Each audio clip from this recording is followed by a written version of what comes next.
Well, as you see the score, ang Lady Warriors right now coming off 2 straight wins are also 2 sets up kontra sa Adamson Lady Falcons na wala pong panalo. So far, they played 1 game dito sa Open Conference and they lost nung Sunday. At tingnan natin some of the highlights of set number 2. So far, pareho yung naging kwento ng dalawang set natin na mauuna yung ating Lady Warriors, aabante sila. Tapos, pagdating sa dulo, susubukang mabol itong ating Adamson-Akari Lady Falcons. Yun nga lang, kakapusin sa dulong-dulo kung kailan malapit na sila at malapit na nilang maabutan yung kanilang kalaban. Dun sila kakapusin. Myla Pablo in double digits already with 10 points, at least towards the end of the second set. Pero so many other players stepping up para sa Lady Warriors. Nakita natin dyan sila Mean Pantino, nakita natin sila Yari Yonko, Josa Cabalsa, Palomata also contributing. But hindi naman nagpapaiwan itong Adamson. No? We saw sila Bern Flora, Permentilla contributing as well, and that's why maganda yung balance ng numbers natin dito sa set 2. And again, pag titingnan natin yung numbers natin sa atake, halos pantay lang, Eric. Sa errors naman, parehong-pareho, 6-6. Nagkatalo lang tayo sa block points and sa serves. So, ibig sabihin, yun pa din yung naging problema. Reception on the side of our Lady Falcons. They really have to get that first ball and get a good pass para makaset up din sila, and that helps their whole system work. And parang yun talagang kailangan nila ngayon, a perfect reception or a great reception so that they could build up on that. But mahirap yung simulan kung ganun yung magsisimula yung kalaban mo. Well, there was no defense at the net, number 1, para sa Adamson, kaya libreng-libre. Ang ganda nung papaluan ni Myla Pablo. Ang ganda ng view niya on the other side. So 1-0 to start things off in favor of the Lady Warriors kontra sa Lady Falcons. Igaw sets it up. Flora. Tempiatura with a nice dig. Tempiatura bubuhayin and it crosses the net. Tapos makas na, nakaabang na sa net. Unable to finish. Nako, mukhang humihiyaw yung crowd natin dahil nabatukan ata sa ulo. But let's go back to that bangko save of the day coming from Jelly Tempiatura. Bantay na bantay ang down the line. You don't allow your ate or the former Adamson Lady Falcon Tempiatura. Hindi siya yung target na dapat kung pumapalo ka. Oo. Mabubuhay at mabubuhay yung bola yan. Well, an error plus a good defensive play and then attack to start things off para dito sa Lady Warriors, and they are quickly up 3-0 sa third set. Pag titignan mo yung body language ng ating Lady Falcons, parang nawawala yung enjoyment sa paglalaro, so they really have to bring that out. Well, nakaka-tense yung position din nila dito, Sinjin. They're down 2-0. And then, hindi pa maganda yung kanilang simula. And there's a block, so it's a 4-0 start para sa Lady Warriors. But it's that pressure that they have to overcome if they really want to stand a fighting chance here, because looking at that last play, masyado ng mechanical yung ginagawa dito ng ating Lady Falcons. Binibigay na lang nila kung sino yung mas malapit. Parang hindi na nila pinapansin kung sino yung kalaban nila. So they're losing the fun of the game. That's something that they have to bring back here. Oh, another block. This time against Christine Uy. So tuloy-tuloy talaga ang ganda ng simula nitong Lady Warriors, both on offense and on defense. Puntahan natin itong report ni Janine Choi. Eric and Sinjin, alam nating hindi biro ang maging sundalong atleta. At alam nyo ba, ang araw na ito ay ang ika-25th Monte del Palomata sa Philippine Air Force. Sa ngayon, siya ay isang enlisted personnel at talagang kita mo na mahal niya yung pagiging sundalo at mahal niya yung pagiging atleta. Kwento pa nga ni Del na nung civilian pa siya ay talagang mahiyain siya at tahimik. Pero nung pumasok na siya sa pagsusundalo ay natuto talaga siyang lumabas sa kanyang comfort zone at mas makipagsalamuha sa iba. At dahil malayong naninirahan ng kanyang pamilya sa Kalibo, Aklan, malaki ang pasasalamat ni Del na nakahanap siya ng pamilya dito sa Maynila through the Air Force Lady Warriors. Balik sa inyo, Eric at Sinjin. Alright, maraming salamat, Janine. Puntahan natin itong timeout ni Coach Air. All you're telling the passers is you don't trust. You don't trust that they're going to get the ball to the net. Every single time you need to sprint to the net every time the ball doesn't come to you, and be ready for them. Okay, change your attitude. Okay, positive. Let's go. Well, may karapatan namang mag-alala si Coach Air, no? Dahil hindi maganda yung simula ng kanyang koponan dito. 0-6 ang kanilang start in favor of the Lady Warriors. At yun nga din, napansin na din ni Coach Air yung bigat nung emotion sa loob ng court. Masyado nang mabigat yung dala-dala nitong ating Lady Falcons. And they have to loosen up if they really want to get a point here in this match. So far, very robotic at mechanical na yung ginagawa dito. Well, dalawa natin. Tanong ko sa'yo, Sinjin, no? At this point, 7-0, 1 point away from first technical timeout. Wala pang na-score ang Adamson. Are they getting overwhelmed because of the fact na they're a collegiate team and they're going up against a pro team? Well, there's a lot of factors. Kanina nakausap ko si Coach Air, nabanggit niya din yung factor na magkasunod yung collegiate conference tsaka yung ating open conference. Nakapahinga lang sila for 6 days at balik ensayo na agad sila, pasok sila agad dito sa open conference. So, she's saying it's not an excuse, but it's part of it. Yung burnout ng players. Okay. Yeah, dahil parang injury din na-accumulate at kailangan nilang tugunan. So, that's something na kailangan din natin consider on the side of the Falcons. Well, 8-0, Lady Warriors kontra sa Lady Falcons, set number 3. Back here sa Philoy Flying Bee Center sa Luzon ng San Juan. First game of our Wednesday doubleheader dito sa Premier Volleyball League Open Conference. Ang laban po ngayon, currently Lady Falcons kontra sa Lady Warriors, pero maya-maya lang, Fighting Warriors kontra sa Cool Smashers. Abangan po ninyo yan kung makakapunta kayo dito sa ating venue as mas maganda. So you can see your favorite players. Nahihiya pa pero mukhang may nagtatago eh. Feeling ko, Ate? Tita? Ate. Kilala ko yun. Ano yun? Part yan ng isa yung Adamson Lady Falcon. Okay. Well, not a player, but she's an Adamsonian rather. Okay. And fan yan or friend yan nina Jelita Viatura, nina Joy the Coron, and the other players from Adamson. Mukhang nagtatago sa boss eh, feeling ko. Or baka papunta pa lang ng work mamaya, baka malilate dahil sa game. Well, 9-0 start para sa Lady Warriors dito. At yung mga ate sa gilid kung ano nung ingay na ginagawa. Scores the first point. Sina Pantino tsaka sina Del Palomata, kung marinig mo sa gilid, no, Eric? Well, yeah. May tili-tili pasok na pasok dito sa ating headphones. Pero finally, Sinjin dito, nakapuntos na rin ang Adamson after binigyan or pinabayaan makasiyam ang Lady Warriors. But there's a trivia here about these two teams, Eric. Do you know that laging tune up game ng dalawang component nito? Sa kwento ni Coach Air dati, they would tune up itong Air Force squad even nung may import sila, and there would be games na matatalo pa nila itong Air Force squad na to. So, sinasabi niya, may tibay naman yung kanyang component. It's just that nauubusan ng gasolina, napapagod na din. Believer din kasi naman si Coach Air nung game and experience is the true teacher. Yun nga lang, sabi niya, fatigue is also a factor, but it's never an excuse. She doesn't count as an excuse. Sunod-sunod nga rin naman, tuloy-tuloy. There is an attack error para kay Elaine Casilag. Second point for Adamson, but they are down by 8 dito sa set number 3 and also down 2-0. Ito yung mga moments na kailangan i-take advantage ng Adamson kung gusto nila makahabol dito sa match na ito. Ayun. Good job by Pinar. Maganda yung anticipation and yung kanyang power tip. Yun ang regalo yun from Pinar, and we hope this is a continued signs of life for Adamson kasi mukhang napatahimik sila ng 9 straight rallies itong ating mga ate. Back set. Yari Yonko medyo dikit na sa pillar. Yung sinend ni Wendy Ansimana, nahirapan doon si Yari Yonko to get it inside. So 3-0 na ang tinatakbo nitong Adamson-Akari Lady Falcons. Pero still, despite this mini run, mahaba-haba pa. At di makakatulong siyempre yun. That just stops a short run and extends the lead back to 7 para sa Lady Warriors. So far, that's something that has been very risky para dito kay Makaslang. Sa mga napapanood kong games niya, no? Yung service niya, maganda minsan, pero yun nga lang, it's high risk service. Sometimes it's too low talaga. Pero on the other side, strong server yan si Bangs Panaga, but overcooked yung last service niya. So, kasi itong si Panaga, number 5 sa service aces dito sa ating liga. So, unusual yung error na yun. Igaw. Ating kay Permentilla.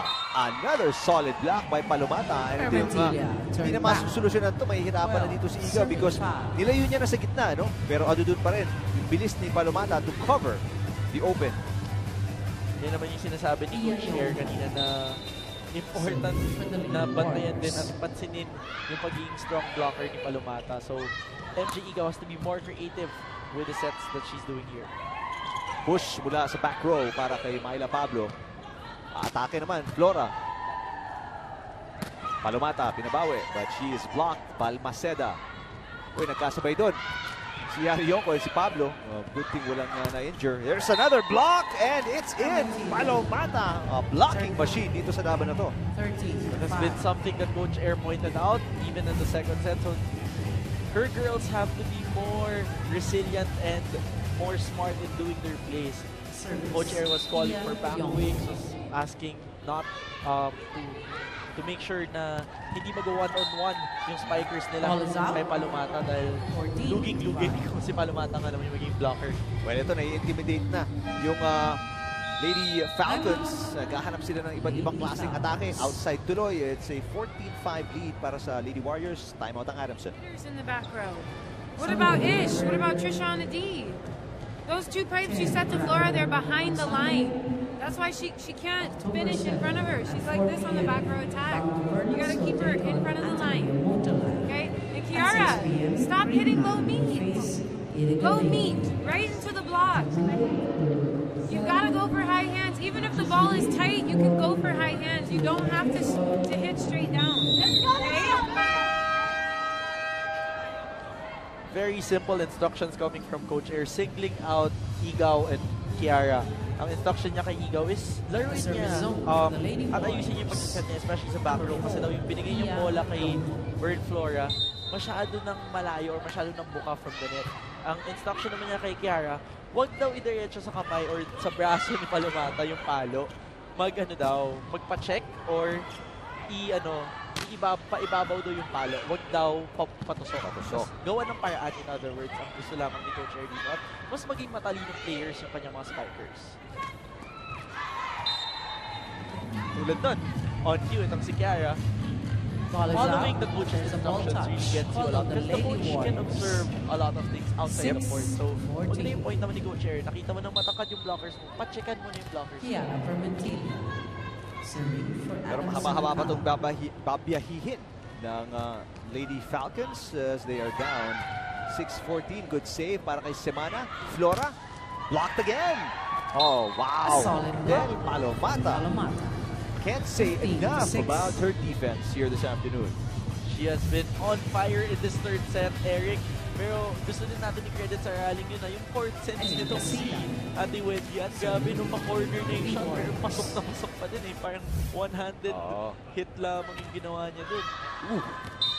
Layo yun And Kasilag knew it as soon as tumama yung bola sa kamay niya. Malamig pa tong si Ellie Kasilag in this third set.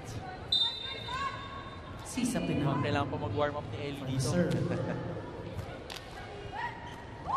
A tip there on a 1-2 play by Wendy and Semana. It's a 16-7 lead para sa Lady Warriors kontra sa Lady Falcons here. Set number 3. Babalik tayo dito sa Pinoy Flying V Center.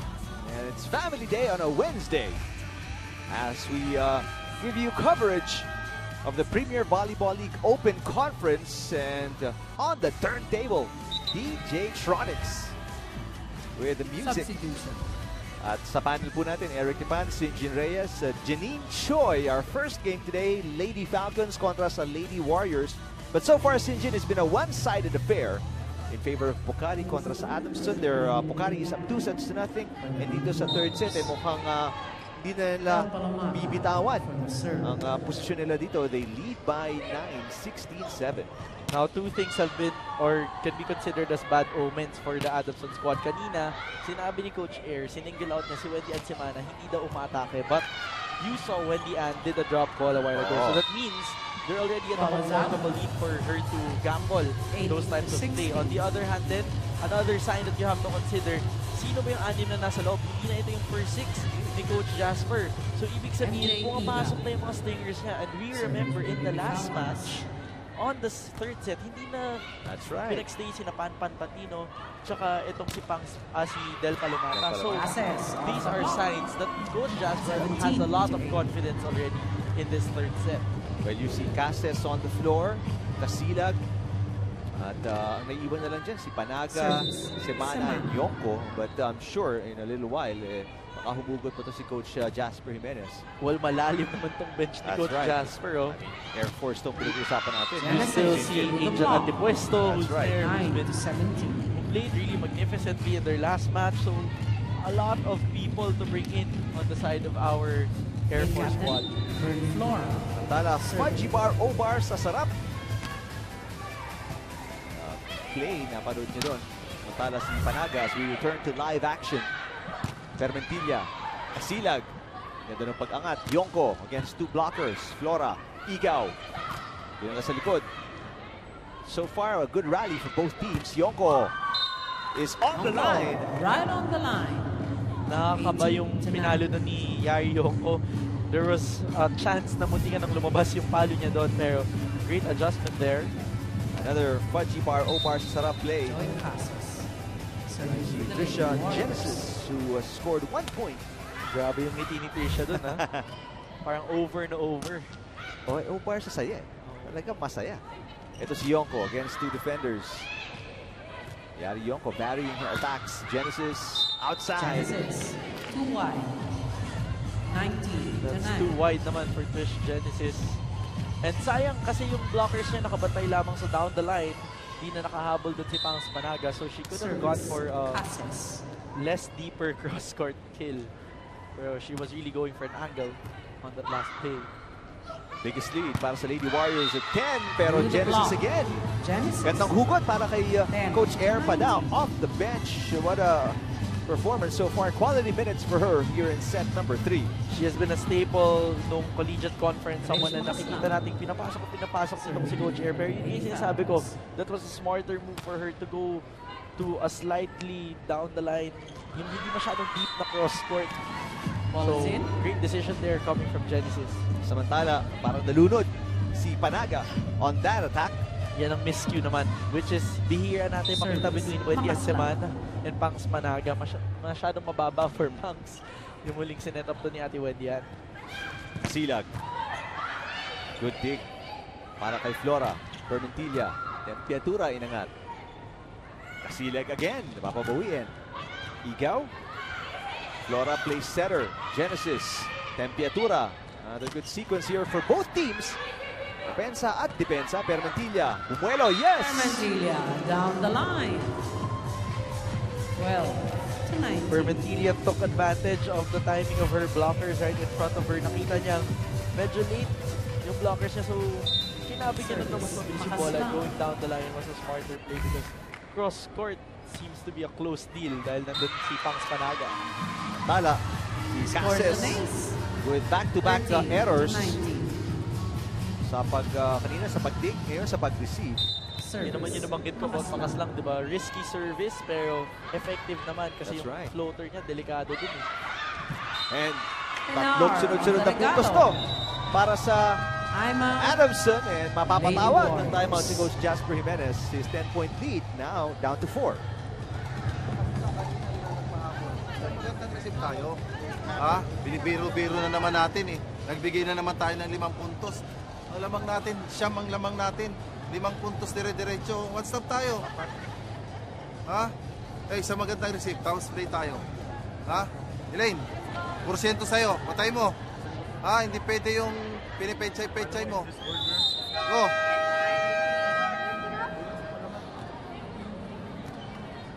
Tingnan natin kung mag-a-adjust dito ang koponan ni Coach Jasper Jimenez. Just 5 points. Dahil nga, yung kalamangan niya halos na kalahati. Starly ang pagsik ng bagyong Fabio sa court match ng PVL on ABS-CBN. But at this rate, tahimik pa si Myla Pablo Actually, in this set. yung first set lang talaga siya pumutok eh.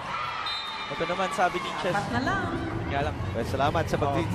Salamat sa mag-tweet. Ayan, si Chester Fundano. Sabi niya, to win, the Falcons need to defend better. Go Adamson. Well, that's what they're really trying to do here.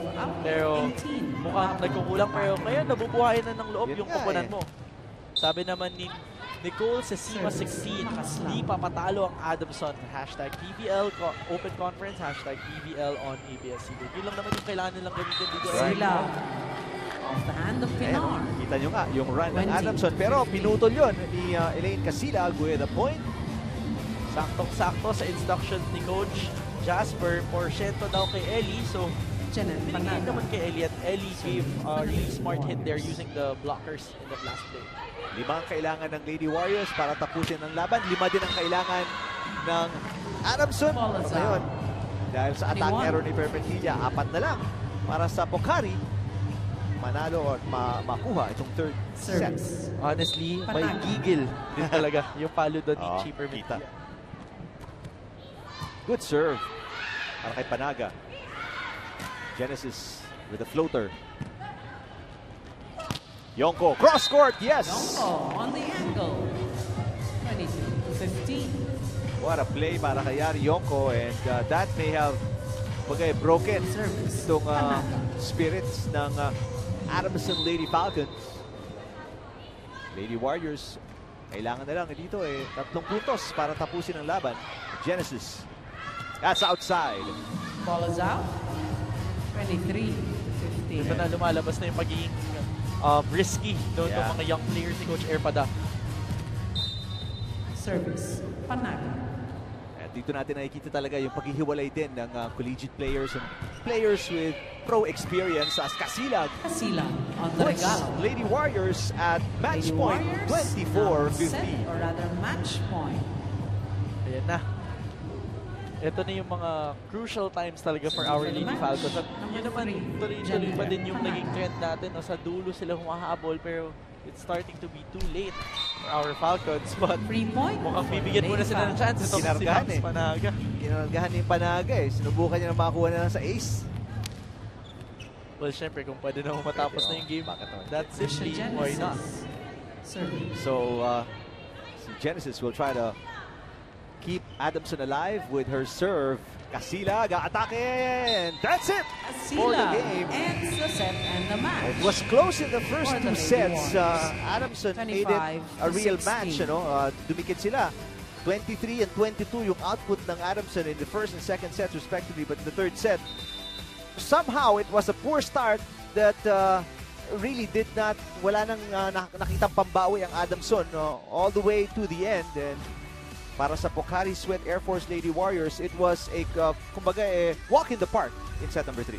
Nahirapan doon ang ating Lady Falcons makabawi from that 9-0 gap, and that's something that they have to remedy if they want to continue shining here in our open conference. Pero yun nga, second game pa lamang to. There's still 12 right. games for their team.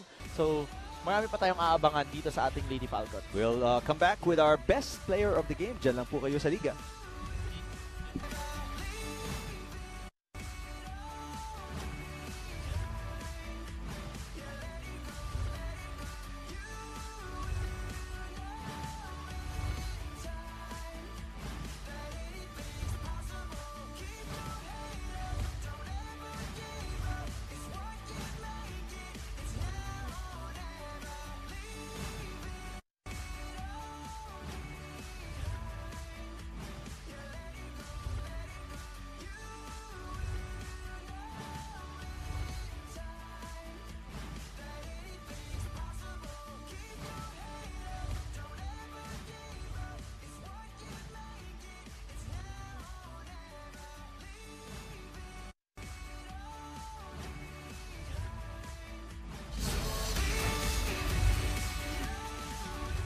Nagbabalik po tayo dito sa Philoy Flying V Center sa San Juan, and nakikita niyo po sa inyong screen sa confirmation ng 3-set win ng Lady Warriors kontra sa Lady Falcons. First 2 sets na tulad ng kwento namin ni Sinjin, dikit na dikit at Adamson showing guts, and just like in their first game kung saan in the third set nagtangka silang manalo, dito naman sa third set kontra sa Lady Warriors talagang binaon sila. You mentioned towards the end of that match yung third set, sabi mo nga yung nahirapang bumangon ang Lady Falcons sa 9-0 start ng Lady Warriors. Yes, yun naman yung kailangan nilang i-improve pa sa sarili nila sa panig nating Lady Falcons. But on the side of our Pocari Sweat Lady Warriors, it's such a good sign to see all the players contributing, kahit yung mga pinapasok ni Coach Jasper pa sundot-sundot in the middle of the sets. Maganda yung pinapakita at kumo-contribute talaga ng puntos, Eric. Well, speaking of contributing, so many players contributed para sa Lady Warriors, but one player stood out amongst the rest. Ang ating best player kasama ngayon ni Janine Choi. Iya, first of all, congratulations. So ano nagustuhan mo sa pinakita nyo today kontra ang Lady Falcons? Siguro, yung sinabi ni Coach na i-enjoy lang yung game and mag-usap-usap kami sa loob ng court. Yun, kasi yung mga previous games namin parang stiff pa kami. Pero yun, habang tumatagal naman, inuunti-unti naman namin. 3-game winning streak for you guys. Para sa'yo, paano ito naging posible? Yun nga, teamwork din, tsaka yung mga previous games, doon namin kinuha yung mga errors namin na okay, wala tayong communication, so kailangan natin mag-usap sa loob and enjoyment din sa loob ng court. Yun lang. Maraming salamat, Iya. May gusto ka bang batiin? Yung ano lang, mga sumusuporta sa Pocari-Air Force and family ko, yun lang. Hi, Nat! Maraming salamat, Iya, at congrats again. Balik sa inyo. Alright, may konti kaming tanong. Iya, first of all, congratulations on 3 straight wins para sa Lady Warriors. You were more aggressive now. 8 points ka in your last game, 12 points today. Was that part of your personal game plan coming into this game?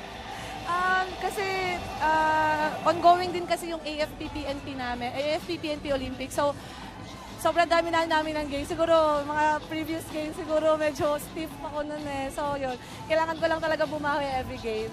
So, ibang level ng energy yung dala nyo pala dito dahil may baon pa kayong experience from the AFP-PNP games. Pero ako, Iya, yung question ko, may mga moments na sinasabi ni Coach Jasper na huwag niyong laruin yung match. Anong ginawa ng team nyo para ma-remedy yung ganong mindset, yung nilalaro daw sa mata ni Coach Jasper? Kasi every time na dumidikit yung score, parang nararattle kami. So, ang gusto ni Coach Jas, ilayo namin para tuloy-tuloy siya hanggang sa matapos namin yung game.